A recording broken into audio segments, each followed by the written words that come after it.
जम्मू कश्मीर अगर किसी चीज से बहुत ज्यादा प्रभावित रहा है, मुतासिर रहा है, तो वो है आतंकवाद। आतंकवाद ने जम्मू कश्मीर की तरक्की की रफ्तार पर रह रहकर ब्रेक लगाए हैं और ये आतंकवाद ही है जिसकी वजह कर बहुत सारी ऐसी तरक्की के काम हैं जो वहां पर नहीं हो पा रहे हैं। उसके कई कारण हैं और इस वक्त जैसा कि 2019 के बाद से लगातार जो आतंकी नेटवर्क है उस पर शिकंजा कसने की लगातार कोशिशें जारी हैं। हालांकि उसके पहले भी ये चीजें होती थी, लेकिन उसके बाद खासतौर से इस तरह से इस पर एक्शन हो रहा है कि जो सीधे तौर पर आतंक या दहशतगर्दी में मुलव्विस हैं उनके खिलाफ तो एक्शन हो ही रहा है। जो भी आतंकी घटनाएं होती हैं उसमें जो भी आतंकवादी शामिल होते हैं या दहशतगर्द शामिल होते हैं उनके खिलाफ एनकाउंटर होता ही है, वो कैफरे किरदार तक पहुंचाए ही जाते हैं।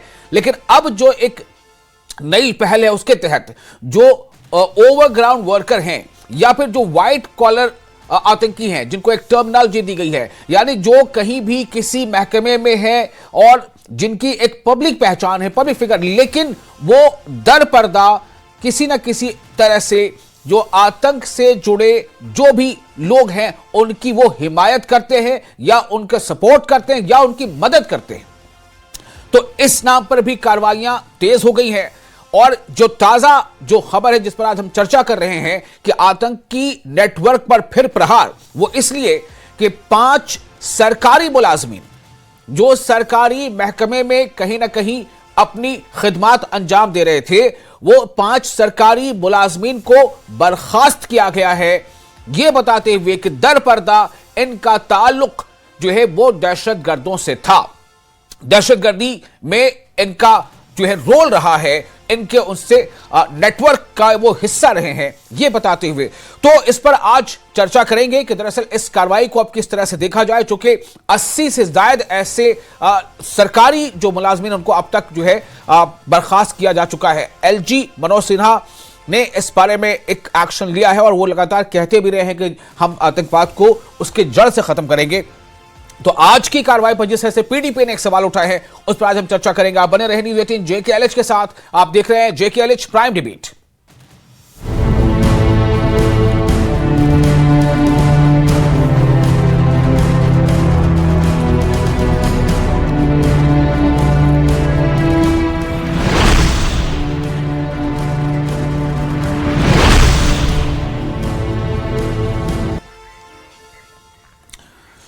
तो टेरर नेटवर्क के खिलाफ उपराज्यपाल मनोज सिन्हा ने बड़ा एक्शन लेते हुए 5 सरकारी मुलाजमीन को, कर्मचारियों को बर्खास्त किया है।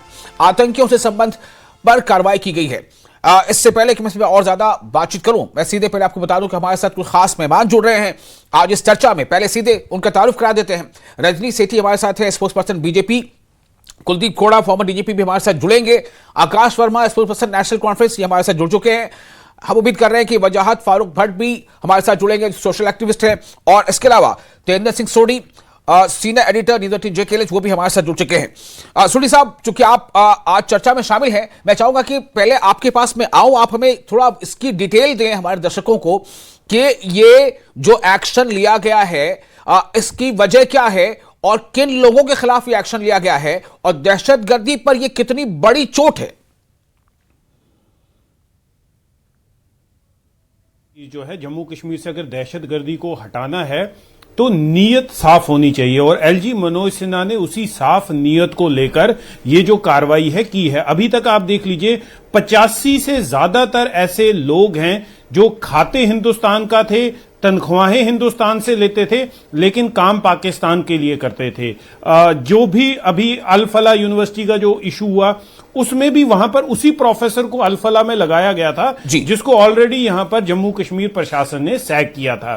तो देख लीजिए यहां नीयत बिल्कुल साफ थी कि जो लोग पाकिस्तान के गुण गा रहे हैं, पाकिस्तान के कसीदे पढ़ रहे हैं और पाकिस्तान के आतंकवादियों के साथ जुड़ के जम्मू कश्मीर के लोगों को मार रहे हैं, जम्मू कश्मीर में हालात खराब कर रहे हैं, टेररिज्म फैला रहे हैं, उनको सरकारी तनख्वाहें मिल रही थी। यहां पर 85 से ज्यादा लोगों को, जैसे मैंने कहा, अभी तक टर्मिनेट किया है और आज का जो डिसीजन है उसमें 5 लोगों को टर्मिनेट किया। और इन 5 लोगों का अगर आप जो डॉसियर आप देखेंगे, ये कोई जैश ए मोहम्मद के लिए काम कर रहा था, कोई लश्कर ए तोयबा के लिए काम कर रहा था, कोई हिजबुल मुजाहिदीन के लिए काम कर रहा था। अब देखिए इंपॉर्टेंट चीज ये है कि ये जो लोग थे इनको सिस्टम में लाने वाले लोगों की इन्वेस्टिगेशन भी होनी चाहिए। जिन लोगों ने इन्हें नौकरियां दी हैं उनकी इन्वेस्टिगेशन भी होनी चाहिए। ये भी अब लगता है कि आगे आने वाले टाइम पे इस पे भी कार्रवाई की जाएगी, क्योंकि इन लोगों को नौकरियां कब दी गई थी? 2011 में, 2005 में, 2007 में। क्या तब इनका पुलिस वेरिफिकेशन नहीं हुआ था? क्यों कई ऐसी जो अभी रिपोर्ट्स आ रही हैं, कई लोगों को जिनको सैक किया गया है इनका पुलिस वेरिफिकेशन हुआ नहीं था, सीआईडी वेरिफिकेशन नहीं हुआ था, और इन्हें किसी न किसी बेसिस पे सरकारी नौकरी दे दी गई थी। और ये वो आस्तीन के सांप थे जो खाते हिंदुस्तान का थे, जो तनख्वाहें हिंदुस्तान से ले रहे थे लेकिन गुण पाकिस्तान के गा रहे थे। और एलजी मनोज सिन्हा की जो मैंने आपको पहले कहा, जो उनकी नीयत थी कि इस आतंकवाद को हटाना है। मुझे याद है विशाल, मैं ये बात कह के यहां से आपसे इजाजत लूंगा कि जब एलजी मनोज सिन्हा ने अपना पहली स्पीच जम्मू कश्मीर में दी थी, यहां पर एलजी का कारोबार संभालने के बाद, तो उन्होंने ये कहा था कि मेरा जो मकसद रहेगा वो सिर्फ आतंकवादियों को मारना नहीं रहेगा, मेरा जो मकसद रहेगा यहां पर जो व्हाइट कॉलर आतंकवादी हैं उनको आइडेंटिफाई करना रहेगा और उनको भी सिस्टम से बाहर निकालना, उनको भी। तो उसी नीयत के साथ जब वो आए थे कि उस व्हाइट कॉलर, आज तक उन व्हाइट कॉलर आतंकवादियों पे किसी ने कार्रवाई नहीं की। हिजबुल मुजाहिदीन के शहीद सलाउद्दीन के बच्चे यहां पर सरकारी नौकरियों में ऐश कर रहे थे, घर पे बैठ के उनको तनख्वाहें मिल रही थी। जो पाकिस्तान में आतंकवादी हैं उनके रिश्तेदार या वही लोग जो आतंकवाद में मुलव्विस थे, जो अरेस्ट हो चुके थे, वो तनख्वाहें ले रहे थे। तो फाइनली ये डिसीजन लिया जा रहा है कि उन लोगों को सैक किया जा रहा है। तो कोई भी सिविलाइज्ड कंट्री या कोई भी सिविलाइज्ड सोसाइटी में उन लोगों के लिए कोई जगह ही नहीं है जो अपने ही लोगों को मार रहे हैं, अपने ही देश के दुश्मनों के साथ हाथ मिला के अपने देश का नुकसान करें। तो फाइनली उन लोगों को आइडेंटिफाई करके सैक किया जा रहा है। जी विशाल जी, अगर आपके पास थोड़ा वक्त और हो तो मैं थोड़ा सा एक सवाल यहां पर रखना चाहता हूं। वहीदुर रहमान पर्रा है, पीडीपी के एमएलए हैं, उनका यह कहना है कि किसी को अपनी सफाई का मौका दिए बगैर नौकरी से बर्खास्त करना यह सही नहीं है। उन्होंने ऐसा स्टेटमेंट दिया है। देखिए विशाल, मैं यहां पर ये ऐड करना चाहूंगा। देखो, पॉलिटिकल पार्टीज जो हैं, पॉलिटिकल पार्टीज पॉलिटिक्स करेंगी। वहीदुर रहमान पर्रा हो चाहे कोई भी हो, उन्हें यह पता है कि उनका वोट बैंक इसी पे टिका हुआ है। नेशनल सिक्योरिटी के साथ उन्होंने पहले भी कंप्रोमाइज किया है। कई ऐसे पॉलिटिकल लीडर्स हैं जिन पे एनआईए के केसेस चल रहे हैं। तो ये किसी आतंकवादी को सपोर्ट करना, कोई भी पॉलिटिकल पार्टी हो, किसी भी कलर की हो, देखिए आतंकवादी जो है, आप कल कोई अगर आतंकवादी उसको मारा जाता है तो तब यही पॉलिटिशियन ये कहेंगे नहीं आपने तो इनको पहले आज छोड़ देना था, क्योंकि आपको पहले प्रूव करना था कि इनके पास गन थी। एनकाउंटर में आतंकवादी मारे जा रहे हैं, यही पॉलिटिशियन उनके पीछे खड़े हो जाते थे। तो बिल्कुल देखिए, एक एज अ सिटीजन हर एक इंसान को आतंकवाद के खिलाफ खड़ा होना चाहिए और इस डिसीजन को सपोर्ट करना चाहिए। और दूसरी बात यह है विशाल कि ये डिसीजन कोई ऐसे नहीं होता कि रात को नींद में सपना आया कि ये लोग जो हैं आतंकवाद में मुलव्विस हैं, चलो इनको सैक कर दो। ऐसा नहीं होता। एक हाई लेवल कमेटी बनी हुई है जिसमें डीजी लेवल के ऑफिसर उसे हेड करते हैं, सीआईडी से, आईबी से, बाकी एजेंसी से लोग हैं, और पूरी वेरिफिकेशन की जाती है, पूरी इन्वेस्टिगेशन की जाती है कि जब ये लोग मुलव्विस पाए जाते हैं तभी एक्शन लिया जाता है। इनमें से कई लोग तो ऑलरेडी आतंक रिलेटेड केसेस में जेल में हैं। तो क्या आप कहेंगे जो जेल में एक डिक्लेयर्ड आतंकवादी है उसे भी आप तनख्वाहें देते रहें? तो पॉलिटिशियन पॉलिटिक्स करते रहेंगे, लेकिन जो इंपॉर्टेंट चीज है यहां पर वो देश की सॉवरेनिटी, देश की इंटीग्रिटी और कश्मीरी लोग, जम्मू कश्मीर के लोगों की जान है। जो इन लोगों ने कई ऐसे ये आतंकवादी हैं प्रूवन, एक टीचर जिसे सैक किया था उसने डोडा में 2022 में एक पुलिस वाले को मारा है। तो क्या पॉलिटिशियन उसकी सपोर्ट के लिए भी खड़े हो जाएंगे? ठीक है, अब हमारे साथ जो बाकी मेहमान है मैं उनका परिचय मैं करा चुका हूं। हमारे साथ इस वक्त कुलदीप खोड़ा जो फॉर्मर डीजीपी, वो अभी फिलहाल नहीं जुड़ पाए हैं, लेकिन हमारे साथ आकाश वर्मा स्पोक्सपर्सन नेशनल कॉन्फ्रेंस जुड़ चुके हैं। सोनी जी, अब मैं बाकी मेहमानों से इस पर रिएक्शन ले लेता हूं। हमारे साथ आकाश वर्मा है। आकाश, पहले मैं आपके पास आना चाहता हूं। कहीं ना कहीं ये जो है एक मुद्दा बना रहता है बार बार कि ये इस तरह से जो एक्शन हो रहा है, नेशनल कॉन्फ्रेंस इसे किस पर्सपेक्टिव में देखती है? देखिए विशाल साहब, जम्मू कश्मीर का एक इतिहास रहा है कि सबसे बड़ा दुश्मन आज की तारीख में अगर कोई जम्मू कश्मीर का है तो वो आतंकवाद रहा। जी। इसमें जम्मू कश्मीर की बहुत बर्बादी हुई, तबाही हुई, और कहीं ना कहीं जिस रफ्तार से जम्मू कश्मीर को बढ़ना चाहिए था तरक्की की राह पर, वो जी। आगे बढ़ नहीं पाया। जी। लेकिन मैं ये समझता हूँ कि अगर कोई एविडेंसेस उन मुलाजमों के खिलाफ मिले हैं तो ज़रूर उनके ऊपर सख्त से सख्त कार्रवाई होनी चाहिए। और बड़ी जल्दी मैं समझता हूँ कि एक हमारे लिए बड़ा अनफॉर्चुनेट है कि जो लोग हिंदुस्तान में रहकर जो गुणगान पाकिस्तान का करें जी। या उनके साथ उनके लिंक्स पाए जाएं तो उनके ऊपर कड़े से कड़ा एक्शन होना चाहिए। जहां तक सवाल है नेशनल कॉन्फ्रेंस का, तो नेशनल कॉन्फ्रेंस ने हमेशा अपनी आवाज जो है वो बुलंद की है आतंकवाद के खिलाफ, पहले भी की है, आज भी कर रहे हैं और आगे भी करते रहेंगे। और जो हमारी मरकज की हुकूमत है, अगर मैं याद दिलवाऊं कि इन्होंने कहा था कि 370 के टूटने के बाद हम आतंकवाद को जड़ से खत्म कर देंगे, इसका नामो निशान मिटा देंगे। तो आज विशाल साहब मैं आपको बताऊं कि ये जो मुलाजम तो मिले ही हैं, इसके साथ साथ मैं आपको बताता चलूं कि कठुआ जिले में भी एक टेररिस्ट एनकाउंटर वहां पर चल रहा है।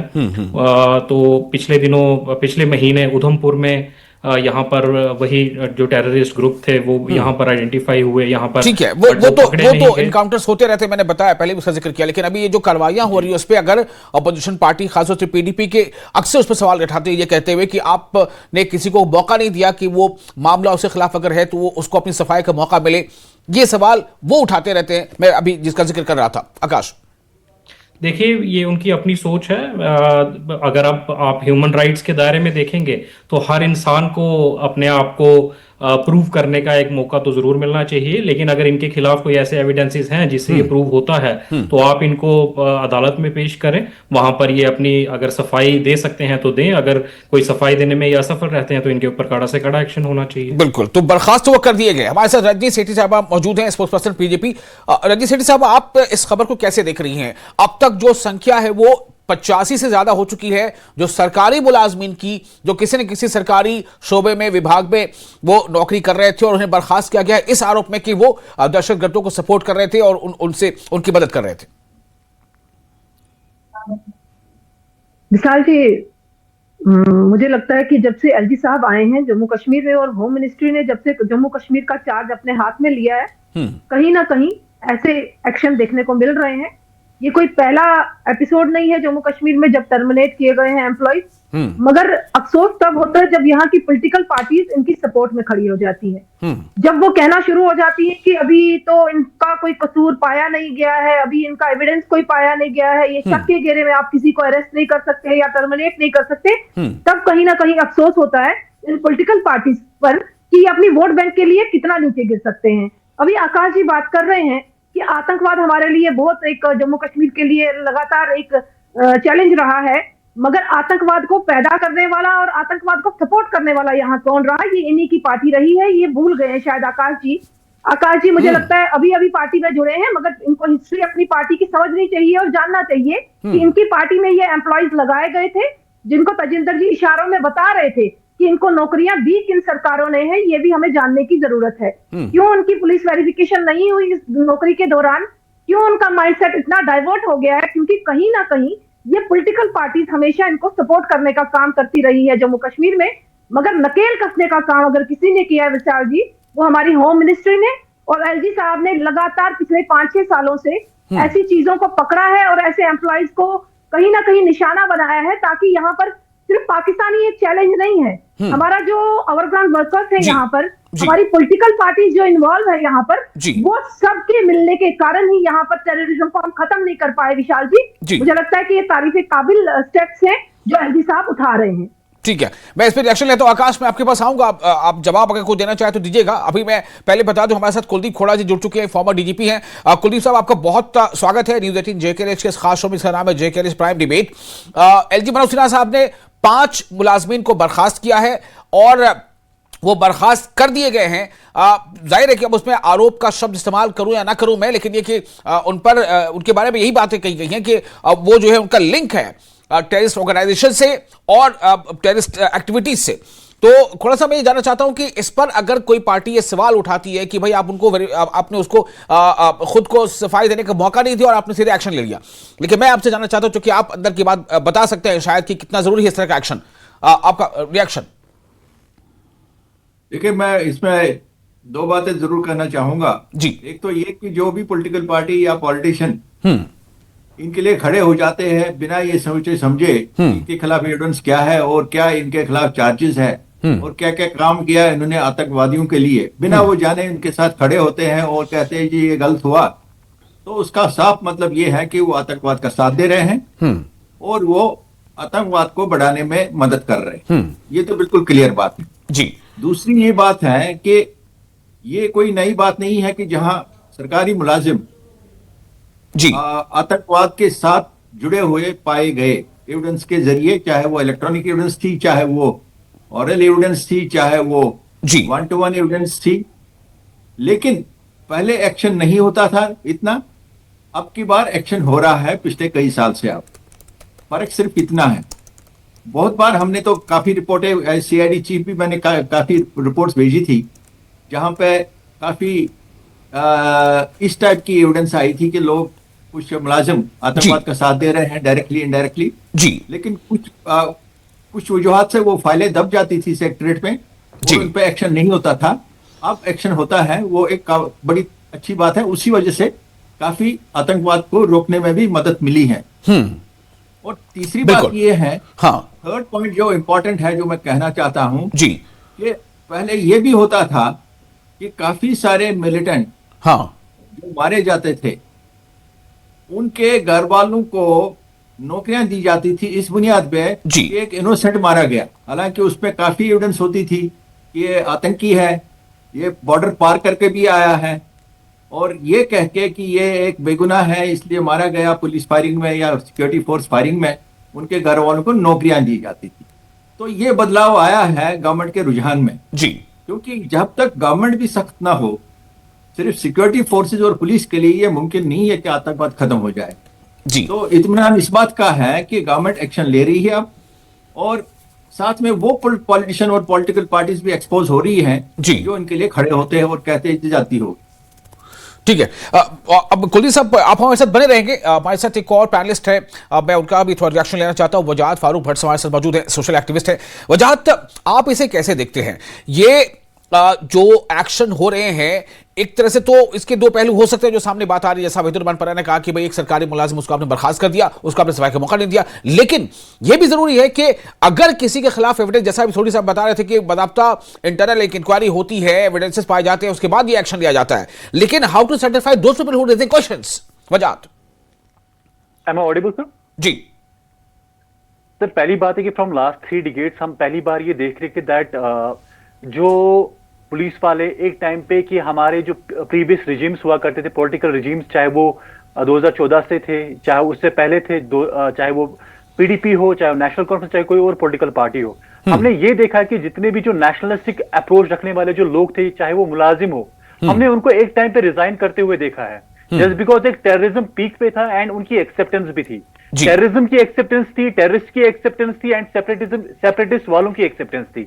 हमने आज के टाइम पे, अगर आप आज का टेन्योर देखोगे, that from last 5 years change क्या आया है कि आज टेरर विक्टिम्स को जॉब मिलती है, आज टेरर विक्टिम को एक्सेप्टेंस मिल रही है, आज टेरर विक्टिम को डिग्निटी मिल रही है, और आज टेरर विक्टिम को इस सोसाइटी में इज्जत मिल रही है। जो टेरर विक्टिम एक टाइम पे उसको मुखबिर के नाम से जाना था, जिसने अपनी जान इस मुल्क के लिए दे दी है, उसको मुखबिर के नाम से जाना जाता था, और जो टेररिस्ट थे उनको मुजाहिद के नाम से जाना जाता था। तो आज के टाइम पे ये है कि जो टेररिस्ट है उसको टेररिस्ट के नाम से जाना जाता है, और जो टेरर विक्टिम है उसको मुजाहिद के नाम से जाता है। इट जस्ट बिकॉज ऑफ जब आपका सिस्टम सीधे काम करने लगा और ट्रांसपेरेंसी से काम करने लगता है, कि एज अभी फॉर्मर डीजीपी साहब ने यह कहा कि दैट इससे पहले भी सीआईडी में फाइलें बनती थी बट सेक्रेटरीट में वो रह जाती थी। प्रॉब्लम ये थी इससे पहले कि 3 चीजें हमने देखी, एक पॉलिटिकल रेडिकलाइजेशन हुआ करती थी, दूसरा रिलीजियस इंडोक्ट्रिनेशन रेडिकलाइजेशन हुआ करती थी, जिन पे हमेशा से बात हुई है,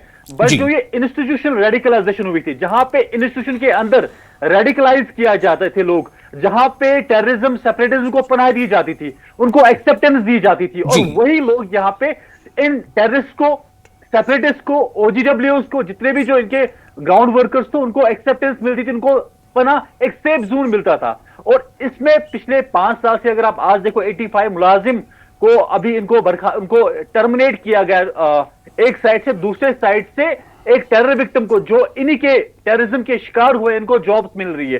तो मुझे लगता है कि this is a big statement and this is a historic statement. We have seen from last 3 decades हमने देखा 14,000 कैजुअलिटीज हुई है। वो देवर नॉट ओनली जो कि कश्मीरी सिविलियंस को मारा गया है, 14,000 टेररिस्ट जो स्पॉन्सर पाकिस्तान स्पॉन्सर टेररिज्म की वजह से जो जम्मू कश्मीर के जो 14,000 लोग मारे गए हैं। और देवर हमने हमेशा टेररिस्ट को देखा है कि वो मारते हुए, बट उसके हाथ में बंदूक किसने दी, उसको वो बंदूक एक जगह से दूसरी जगह किसने पहुंचाई, उनको फाइनेंस किसने किया, उसको पनाह किसने दिया, उनको अगर एफआईआर लगता था वो खत्म कौन करता था, अगर एडमिनिस्ट्रेशन में, अगर कोई कोर्ट में, अगर कोई सिस्टम में उनको पनाह देने वाले थे, अगर आज के टाइम पे उनके खिलाफ एक्शन की जा रही है। एंड मुझे लगता है कि this is a historic and we should all appreciate it. And unfortunately we have seen so many political leaders जो इसमें कोशिश करते हैं कि इसको पोलिटिसाइज करते हैं and they are actually not, वो उनके जो हमेशा से दे फर्स्ट से उनका हमेशा रहा है कि दैट